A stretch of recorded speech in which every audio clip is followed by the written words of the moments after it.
اب آگے آ جائیے تو پھر جو لوگ ہم میں سے خوش قسمت لوگ جو اللہ تعالیٰ کے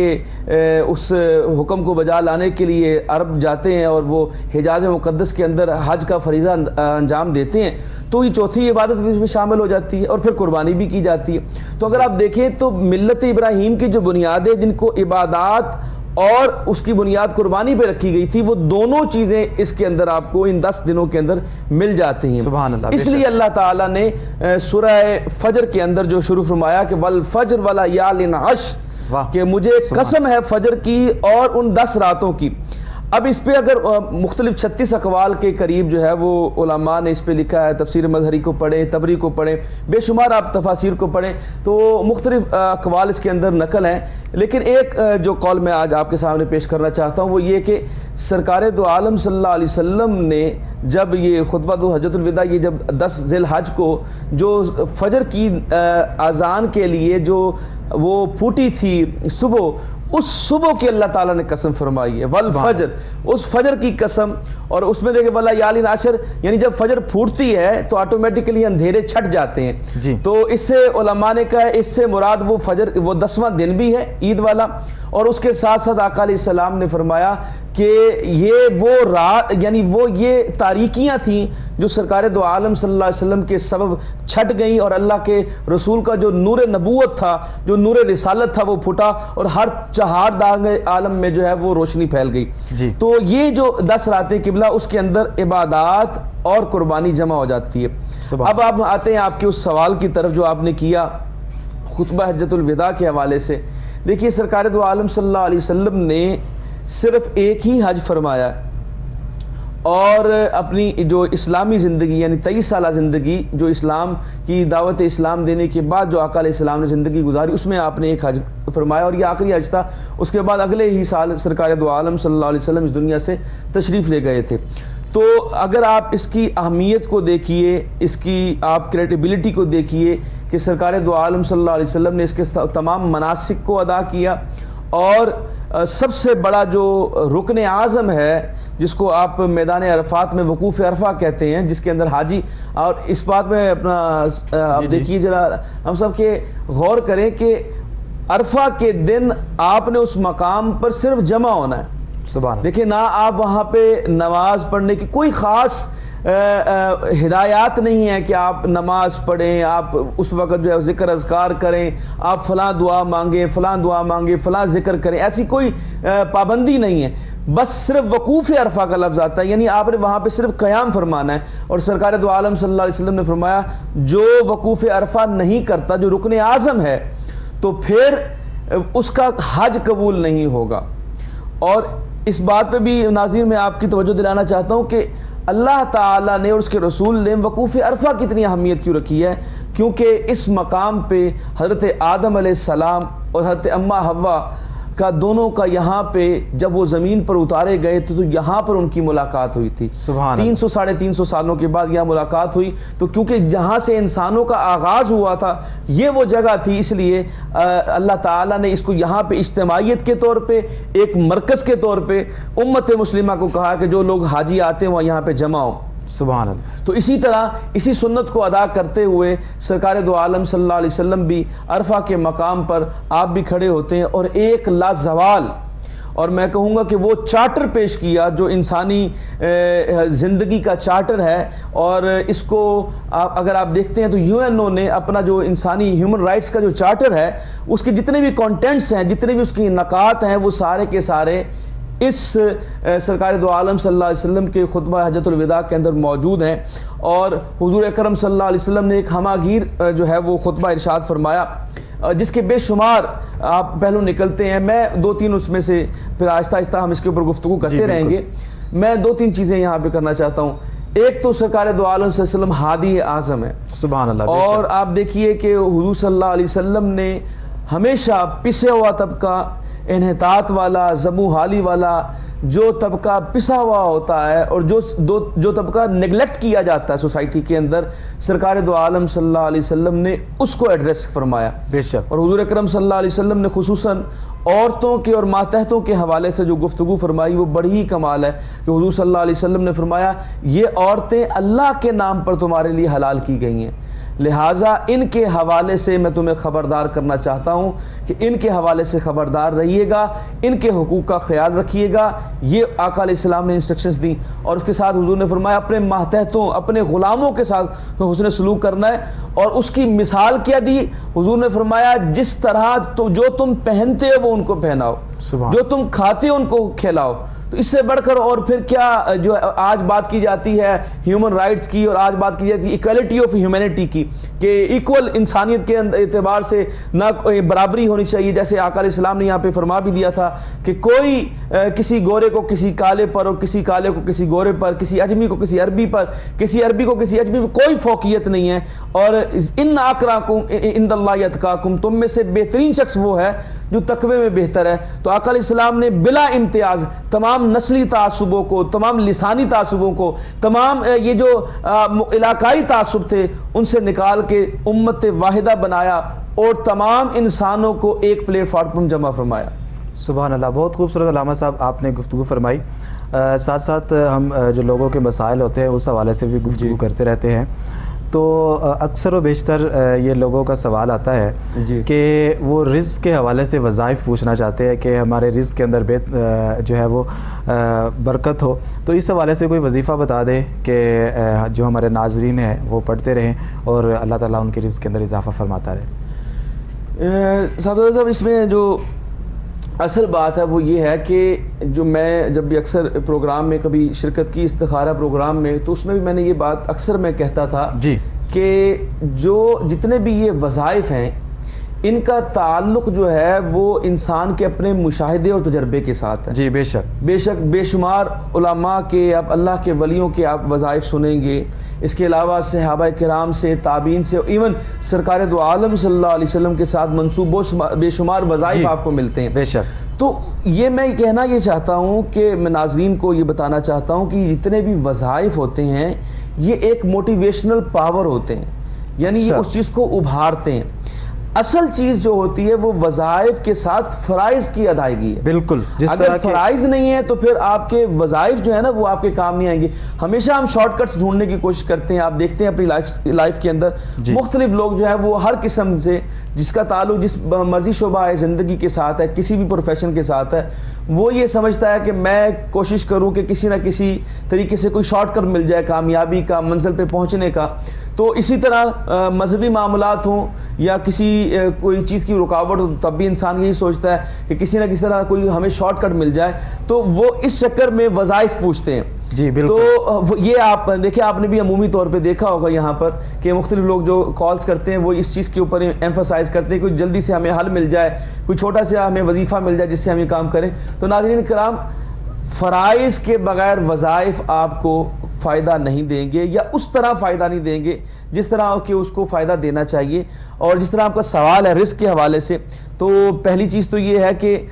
سرکار دو عالم صلی اللہ علیہ وسلم کا فرمان اس میں سب سے اوپر، کیونکہ حضور صلی اللہ علیہ وسلم نے خود وظیفہ بتایا، وہ ہے سورہ واقعہ کی تلاوت کرنا۔ جی حضور اکرم صلی اللہ علیہ وسلم نے فرمایا کہ جو مغرب کے بعد، اور ایک قول کے مطابق جو عشاء کی نماز کے بعد جو ہے وہ سورہ واقعہ پڑھتا ہے، وہ اللہ تعالیٰ اس کے رزق کو کشادہ فرما دیتا ہے۔ اور اس کے ساتھ ساتھ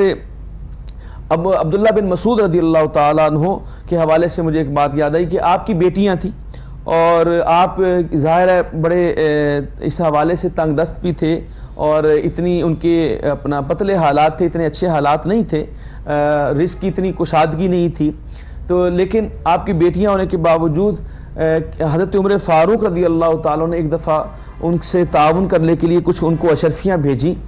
تو آپ نے وہ واپس کر دیں کہ میری بیٹیاں جو ہیں وہ سورہ واقعہ کی فائلہ ہیں، وہ سورہ واقعہ کو پڑھتی ہیں،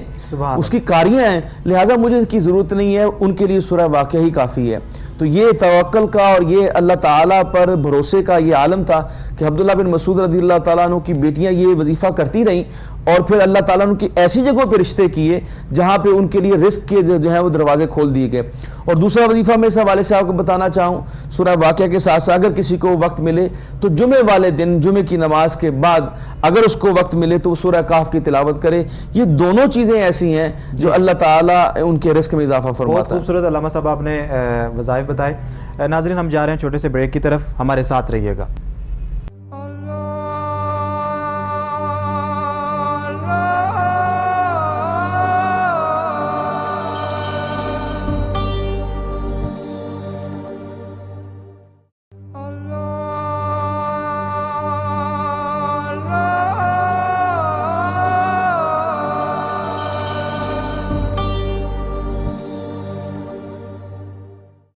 ویلکم بیک ناظرین، آپ دیکھ رہے ہیں پروگرام استخارہ اور اس پروگرام کے اندر آپ کی لائیو کالز ہمارے پروگرام کا حصہ ہوتی ہیں۔ ناظرین،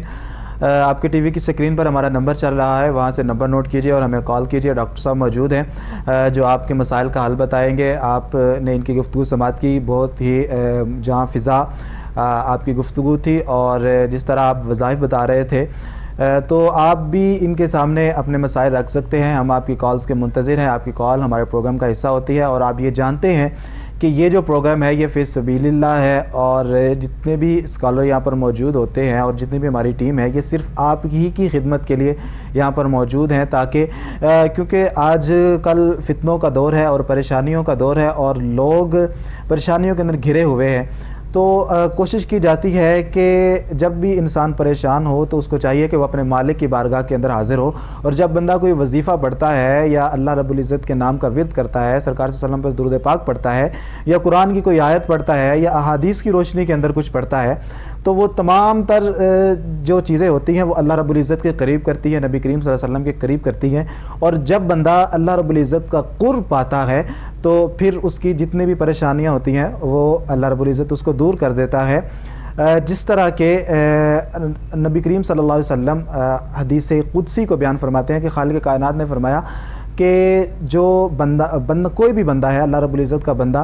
وہ سب سے زیادہ جو قرب حاصل کرتا ہے وہ فرائض کے ذریعے کرتا ہے۔ اور علامہ صاحب بھی اس چیز کی طرف توجہ دلوا رہے تھے کہ سب سے زیادہ وظائف پڑھیں، ٹھیک ہے یہ ایک شارٹ کٹ طریقہ ہے، لیکن آپ فرائض پر عمل کریں۔ تو فرائض کیا ہے؟ نماز، روزہ، حج، زکوٰۃ، تو یہ ادا کرے۔ جو بندہ فرائض ادا کرتا ہے پھر اس کے دل کے اندر اشتیاق پیدا ہوتا ہے کہ وہ نوافل پڑھے، اور جب نوافل پڑھ کے وہ اتنا قریب ہو جاتا ہے، خالق کائنات فرماتا ہے کہ پھر کان اس کے ہوتے ہیں اور سماعت میری ہوتی ہے، اور زبان اس کی ہوتی ہے، کلام کرنے والا میں ہوتا ہوں، آنکھیں اس کی ہوتی ہیں، دیکھنے والا میں ہوتا ہوں، اور ہاتھ اس کے ہوتے ہیں، پکڑنے والی ذات رب کی ہوتی ہے، اور پھر پاؤں اس کے ہوتے ہیں، چلنے والی ذات اللہ رب العزت کی ہوتی ہے۔ اور پھر خالق کائنات نے آخر میں فرمایا کہ ایسا بندہ جب میرے قریب ہو جاتا ہے تو پھر جب وہ مجھ سے سوال کرتا ہے تو جو بھی سوال کرتا ہے میں اس کو عطا کرتا ہوں۔ اور ایک اور مقام پر فرمایا کہ میرا بندہ جو میرا قرب پا لیتا ہے، جب وہ کسی بات پر قسم اٹھا لے تو میں اس کی قسم کو پورا کرتا ہوں۔ علامہ صاحب، حجۃ الوداع کے حوالے سے گفتگو چل رہی تھی اور نبی کریم صلی اللہ علیہ وسلم نے بڑی خوبصورت اس حوالے سے جو ہمارا معاشرہ ہے اس کو کیسے مینٹین رکھنا ہے اور کیسے لے کر چلنا ہے، اس حوالے سے بتایا۔ تو اس کے جو پہلو تھے مختلف، جن میں سے ایک پہلو قتل کا بھی تھا، تو کیا فرماتے ہیں قتل کے حوالے سے، کسی کو بے گناہ قتل کر دینا، اور حجۃ الوداع میں نبی کریم صلی اللہ علیہ وسلم نے اس ٹاپک پہ کیسے روشنی ڈالی؟ دیکھیے، سرکار دو عالم صلی اللہ علیہ وسلم نے، جس طرح میں نے کہا کہ یہ ایک مکمل ایک انسانی حقوق کا، ہیومن رائٹس کا ایک مکمل چارٹر تھا، جی، جس کے اندر بے شمار اور یعنی ایک جامع اور مفصل، جیسے آقا علیہ السلام نے فرمایا کہ میں جامع القلم مجھے بنا کر بھیجا گیا، یعنی میرے الفاظ تھوڑے ہوتے ہیں اور اس کے معنی زیادہ ہوتے ہیں۔ بے شک آج کل ہم یہ بھی بات آپ نوٹ کرنے والی، لوگ بڑی بڑی تقریریں کرتے ہیں، خطبے کرتے ہیں اور کئی گھنٹے گفتگو کرتے ہیں، تو وہ لا یعنی ہو جاتی ہے اور بے معنی ہو جاتی ہے۔ بالکل۔ لیکن سرکار دو عالم صلی اللہ علیہ وسلم مختصر کلام فرماتے تھے، لیکن اس کے معنی اور اس کے مفہوم وہ بڑے وسیع ہوتے تھے۔ سبحان اللہ، بے شک۔ اسی طرح سرکار دو عالم صلی اللہ علیہ وسلم نے، جس طرح آپ نے قتل کے حوالے سے پوچھا ہے، اس سوال کو اگر دیکھا جائے تو حضور صلی اللہ علیہ وسلم نے فرمایا کہ جتنے بھی آج سے پہلے قتل ہوئے اور ان کے ابھی تک جو کیسز چل رہے تھے، جس طرح آج بھی عدالتوں میں چل رہے ہیں اور لوگوں کے کیسز چلتے رہتے ہیں اور وہ سال ہر سال گزر جاتے ہیں اس کے اوپر، تو حضور صلی اللہ علیہ وسلم نے اس کے اوپر ایک نیریٹو بیان فرمایا اور آپ نے یہ بیانیہ دیا کہ آج کے بعد جو ہے وہ تمام جو بلا وجہ کے ایک دوسرے کے اوپر قتل کے مقدمے تھے وہ میں ختم کرتا ہوں۔ اور حضور صلی اللہ علیہ وسلم نے اپنے خاندان کا جو قتل ہوا تھا اس کو حضور صلی اللہ علیہ وسلم نے معاف فرمایا، اور جس نے ان کے خاندان کا ایک شخص کو قتل کیا ہوا تھا، حضور صلی اللہ علیہ وسلم نے کہا جی اس کی دیت مجھ سے لے لو، اور آقا علیہ السلام نے اپنے پیسوں سے، اپنے پاس سے وہ رقم دے کر اس دیت کو پورا کیا۔ اور آپ صلی اللہ علیہ وسلم نے وہ جو جھگڑے تھے جو قریش مکہ کے درمیان موجود تھے، مختلف خاندانوں کے درمیان، مختلف گروہوں کے درمیان، اس کے اندر سرکار دو عالم صلی اللہ علیہ وسلم نے بطور ثالث، بطور منصف یہ فیصلہ فرمایا، اور اسی کا آپ نے ذکر فرمایا خطبے کے اندر کہ آج کے بعد یہ جو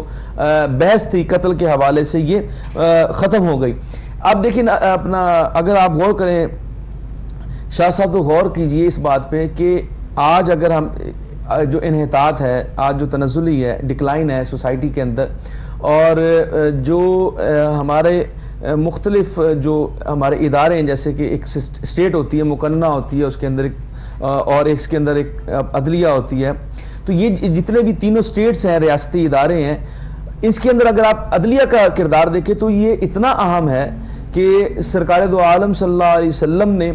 جو عدل کے حوالے سے فرمایا ہے نا، یہ اتنی اہم باتیں ہیں. اس کو اگر آپ تھوڑا سا، کیونکہ وہاں تو آقا علیہ السلام نے مختصر فرمایا، لیکن اگر آپ اس کو کھولیں، اس چیز کو کھولتے جائے تو آپ کے اوپر واضح ہو جائے گا کہ حضور اکرم صلی اللہ علیہ وسلم فرمایا جو منصف بنایا جاتا ہے، جس کو یعنی جج بنایا جاتا ہے، حضور نے فرمایا وہ دو دھاری تلوار سے کٹ گیا. یعنی اگر وہ ان بیلنس ہوا ذرا سا، اگر وہ اپنے توازن کو کھوتا ہے، ادھر جاتا ہے ادھر جاتا ہے، تو وہ کٹ گیا. یعنی اس کے لیے آگ ہی آگ ہے. یعنی اس نے اگر اس کا سیدھا رہنا بڑا ضروری ہے. بالکل. اس کا دونوں طرف سے، مدعی کی طرف سے بھی اور دوسرے ملزم کی طرف سے بھی، دونوں حوالوں سے اس کو کیس کو پرکھنا، سمجھنا اور اپنا فیصلہ کرتے ہوئے اللہ اور اس کے رسول کو یہ حاضر ناظر جانتے ہوئے فیصلہ کرنا اور اپنے ضمیر کے مطابق فیصلہ کرنا، یہ بڑا ضروری ہوتا ہے. اور حضور اکرم صلی اللہ علیہ وسلم نے بطور ثالث میں ایک بات کرنا چاہتا ہوں، بڑی اہم یاد آ گئی مجھے. حضور اکرم صلی اللہ علیہ وسلم کے پاس ایک شخص پیش ہوا اور اس نے کہا کہ اس بندے نے چوری کی ہے، اور حضور صلی اللہ علیہ وسلم نے کہا جس کے ہاتھ کاٹ دیے جائیں. اب جب ہاتھ کاٹنے لگے تو اس شخص کو رحم آیا اور اس نے کہا کہ حضور صلی اللہ علیہ وسلم میں اس کو معاف کرتا ہوں، تو آپ اس کے ہاتھ نہ کاٹیں. تو آقا علیہ السلام نے فرمایا کہ یہ تم نے معاف میرے سے پہلے کرنا تھا، میرے فیصلے سے پہلے کرنا تھا. اب میں نے فیصلہ سنا دیا ہے، لہٰذا اب اس کے ہاتھ کاٹے جائیں گے. یہ بڑی اہم بات ہے کہ جو جج ہوتا ہے اس کے سامنے جب فیصلہ رکھ دیا جاتا ہے اور جن گواہان کے موجودگی میں، جن شواہد کی روشنی میں جب وہ ایک فیصلہ کر دیتا ہے تو پھر اس کے اوپر امپلیمنٹیشن کرنا ضروری ہوتا ہے. آج اگر فی زمانہ آپ دیکھیں، پورے ملک پاکستان کی نہیں بلکہ پوری دنیا کی اگر آپ بات کریں، جہاں کہیں بھی آپ کو ڈکلائن نظر آتا ہے اس کے اندر آپ کو یہ چیز نظر آئے گی. بالکل. یعنی کہ جب ڈاکٹر صاحب آپ فرما رہے ہیں کہ جب جج صاحب نے جو فیصلہ دے دیا تو اس پر عمل کرنا ضروری ہے، یہیں سے ہم بات کو کنٹینیو کریں گے. ہم جا رہے ہیں چھوٹے سے بریک کی طرف. ناظرین ہمارے ساتھ رہیے گا.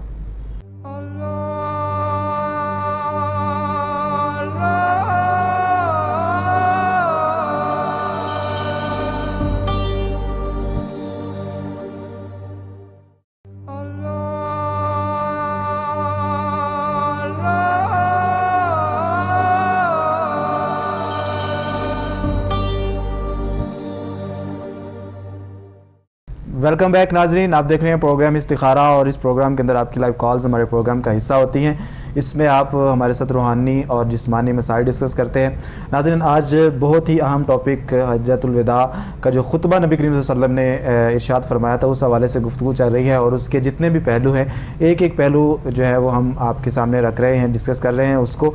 تاکہ یہ جو نبی کریم صلی اللہ علیہ وسلم نے ارشاد فرمایا تھا اور نبی کریم صلی اللہ علیہ وسلم نے جو خطبہ ارشاد فرمایا تھا، اس کے جتنے بھی پہلو ہیں وہ ہم ازبر کر لیں اور اس پر عمل کریں، اور اس خطبہ کو جو ہے وہ پوری دنیا کے اندر، چاہے وہ اسلام کے ماننے والے ہیں یا نہیں ہیں، وہ اس کو تسلیم کرتے ہیں اور اس سے سبق حاصل کرتے ہوئے اس کو اپنی جو زندگی کے اندر شامل کرتے ہوئے اپنی زندگیوں کو حسین بنا رہے ہیں، اپنی جو اسٹیٹ ہے، ان کا جو معاشرہ ہے، اس کو حسین تر بنا رہے ہیں. علامہ صاحب، آپ قتل کے حوالے سے گفتگو کر رہے تھے، اور اس کے ساتھ ہی آپ دوسرا جو ایک پہلو تھا، نبی کریم صلی اللہ علیہ وسلم نے سود کے حوالے سے بھی منع فرمایا تھا. تو کیا فرماتے ہیں کہ سود کے حوالے سے اسلام کیا کہتا ہے، اور خطبہ حجۃ الوداع کی روشنی کے اندر، نبی کریم صلی اللہ علیہ وسلم کی فرامین کی روشنی کے اندر آپ کیا فرماتے ہیں؟ یہ بڑا اہم آپ نے کوشچن کیا جی، اور یہ آج فی زمانہ اس کی ضرورت بھی ہے. دیکھیں، سرکار دو عالم صلی اللہ علیہ وسلم نے خطبہ حجۃ الوداع کے موقع پر سود کی تمام ادائیگیوں کو کالعدم قرار دیا تھا جی. اور حضور صلی اللہ علیہ وسلم نے سب سے پہلے فرمایا کہ حضرت عباس بن عبد المطلب جو حضور کے چچا تھے، ان کا سود میں معاف کرتا ہوں. یعنی آپ نے اپنے گھر سے آغاز فرمایا اور کہا کہ میں اس کو ختم کرتا ہوں، اس کو معطل کرتا ہوں. آج کے بعد سودی کاروبار اور سود کے اوپر مشتمل جو ہے جتنے کام ہیں ان کو میں کالعدم قرار دیتا ہوں، اس کے مقابلے میں تجارت کو بڑھانے کا جو ہے وہ حکم دیتا ہوں۔ تو آقا علیہ السلام نے سود کو جو ہے وہ بالکل کالعدم قرار دیا، اور قرآن پاک میں بارہا مرتبہ اس کا ذکر بھی آیا۔ اور شاہ صاحب اس میں بڑی جو سوچنے کی بات کی ہے اور یہ المیہ ہے کہ حضور اکرم صلی اللہ علیہ وسلم نے یہ پریڈکشن فرمائی تھی، پیشین گوئی فرمائی تھی کہ قرب قیامت جو ہے وہ جو دجال کا نظام ہوگا، جو دجل کا نظام ہوگا، اور دجل کے اگر آپ معنی دیکھیں تو اس کا مطلب وہ دھوکہ دینا جی، اور دھوکے کے معنی ہوں گے۔ اور کیونکہ آج آپ کو فریب اور ایک سراب نظر آتا ہے پوری دنیا کے اندر، تو وہ وہی سراب ہے جو جس کی طرف یہ دنیا بڑھ رہی ہے، اور اس کے اندر جو ہے وہ حضور کا یہ فرمان کہ دجال کے آنے سے پہلے پوری دنیا کے اندر سود کا نظام رائج ہوگا۔ آج آپ دیکھتے ہیں کہ کوئی ڈائریکٹلی یا انڈائریکٹلی جو ہے وہ سود کے اندر انوالو ہے، اور اس کی بھی پریڈکشن آقا علیہ السلام نے فرمائی تھی۔ حضور صلی اللہ علیہ وسلم نے فرمایا تھا کہ قرب قیامت جو سود سے بچے گا بھی، اس کے اوپر بھی سود کے گرد و غبار پڑے گا۔ یعنی جیسے آپ سفر پہ جا رہے ہوں، سڑک کنارے پہ ساتھ ساتھ جا رہے ہوں، آپ نہیں چاہتے کہ آپ کے اوپر چھینٹے پڑیں، کیچڑ آپ کے اوپر پڑ جائے، یا آپ کے اوپر مٹی پڑ جائے، یا دھواں لگ جائے، لیکن جب آپ اس رستے سے گزریں گے تو آٹومیٹکلی آپ گھنٹے ڈیڑھ گھنٹے بعد، اور ویسے پاکستان کی سڑکوں کے جیسے حال ہے، آپ دیکھیں گے کہ اس کے اندر فوراً ہی آپ کو نظر آئے گا کہ آپ کے کپڑے جو ہے وہ گندے ہو چکے ہوں گے، آلودہ ہو چکے ہوں گے۔ تو یہی معاملہ سود کا ہے کہ جو لوگ سود سے بچنا بھی چاہتے ہیں تو انڈائریکٹلی ان کے پاس جو ہے وہ سود کی انوالومنٹ آ جاتی ہے۔ آج ٹوٹل بینکنگ سسٹم جو ہے وہ سود کے اوپر پڑ رہا ہے، اور آج اگر آپ پاکستان کے حوالے سے بات کریں یا انڈر ڈیولپنگ کنٹریز کے حوالے سے بات کریں تو وہاں بھی جو سود کا شکنجہ وہ اتنا کسا ہوا ہے کہ ہر بندہ جو ہے یا ہر ملک جو ہے وہ اس کے اندر انوالو ہے، اور ہر بندہ اس میں پھنسا ہوا ہے۔ اور میں اس میں ایک اہم بات دیکھیے، یہ کچھ چیزوں کو ہم بڑا لائٹ لیتے ہیں۔ دیکھیں سرکار دو عالم صلی اللہ علیہ وسلم یا اللہ اس کے رسول نے جو نظام دی ہے نا، اس نظام کے ایک پلر میں سے ایک معاشی نظام بھی ہے جی، اور یہ مت بھولیے، قوم یہ سمجھتی شاید ہم پر یہ بات لگائی جاتی ہے کہ جی اسلام کا تو معاشی نظام ہی کوئی نہیں، اسلام کا کوئی سیاسی نظام ہی نہیں۔ یہ بالکل غلط بات ہے۔ اسلام کا معاشی، سیاسی اور معاشرتی نظام موجود ہے، اور حضور صلی اللہ علیہ وسلم نے سود کے حوالے سے کیا کیا، جو سود کھاتے ہیں لکھتے ہیں، حضور نے ایک تو یہ فرمایا سود کو لکھنے والا،